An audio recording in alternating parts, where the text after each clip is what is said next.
Salut, petite vidéo pour réagir au départ d'Igor Tudor de Marseille. Et je vois bien les débats qui agitaient la toile marseillaise et la toile du foot sur le thème: est-ce que Marseille avait fait une bonne saison ou pas une bonne saison? Est-ce que Tudor devait continuer ou pas? Bon, visiblement, il a fait son choix lui-même et il a décidé de partir.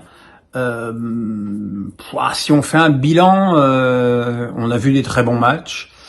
On a vu une équipe de Marseille souvent étouffante par son style de jeu, qui imposait un rythme effréné à l'adversaire et qui souvent parvenait à s'imposer. Mais évidemment, c'est un style de jeu qui était extrêmement énergivore pour les joueurs qui, pour la plupart, n'ont pas tenu la distance. Et puis il y a eu cette faillite au Vélodrome avec beaucoup trop de défaites. Alors c'est vrai que la victoire en coupe contre le PSG a quasiment été fêtée comme un titre, sauf que derrière tu te fais sortir par Annecy au Vélodrome, ce qui est évidemment un scandale.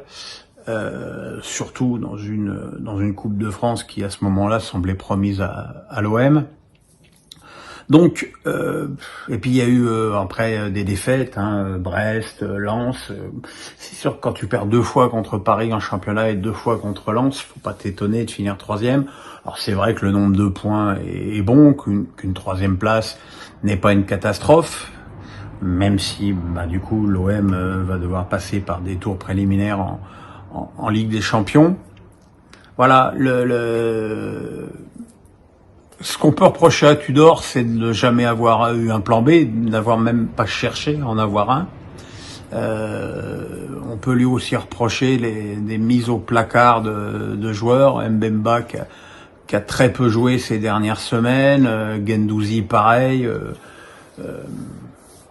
Payet qui a été franchement maltraité durant toute la saison, Vitinha a acheté 30 millions et intégré au compte-gouttes dans l'équipe. C'est sûr que quand tu joues à domicile avec une attaque Alexis Sanchez, Under, Guendouzi, voire Malinowski qui lui aussi a eu beaucoup de problèmes pour s'intégrer à l'OM, ce qui n'est d'ailleurs pas forcément la faute de Tudor, ça fait beaucoup de choses à mettre à son passif. Je pense surtout que sa méthode très autoritaire, pour pas dire autoritariste, a posé des problèmes au groupe, et j'imagine qu'il doit y en avoir pas mal à être soulagé de son départ. Maintenant, voilà, il y a aussi eu des bonnes choses, des très bons matchs, des décisions arbitrales souvent en défaveur du club, il faut aussi le souligner. C'est un bilan mitigé, et je pense que quelque part il a dû lui aussi s'accommoder de cet état de fait, et peut-être aussi se dire qu'avec un groupe de ce niveau-là et de ce manque d'exigence-là, il pourrait pas aller beaucoup plus loin, et que c'est peut-être tout à son honneur de partir. Voilà, maintenant il va falloir... Alors après, il y a aussi un truc à prendre en ligne de compte, c'est qu'on annonce 7 ou 8 départs et 7 ou 8 arrivées à l'OM. Il n'est pas du tout évident qu'Igor Tudor ait la main sur ce recrutement, vu l'ultra-influence de Ribalta et de Longoria. Il n'y a pas qu'au PSG que ce sont les dirigeants qui décident en matière de recrutement. Donc ça fait beaucoup de choses.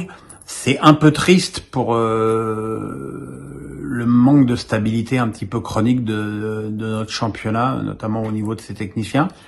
Mais voilà, c'est quelque chose qu'il faut accepter. Maintenant, reste à connaître le nom du remplaçant. Les pitiés pouces bleus, et on s'abonne, et vous voyez le temps qu'il fait. C'est Ich bin au paradis.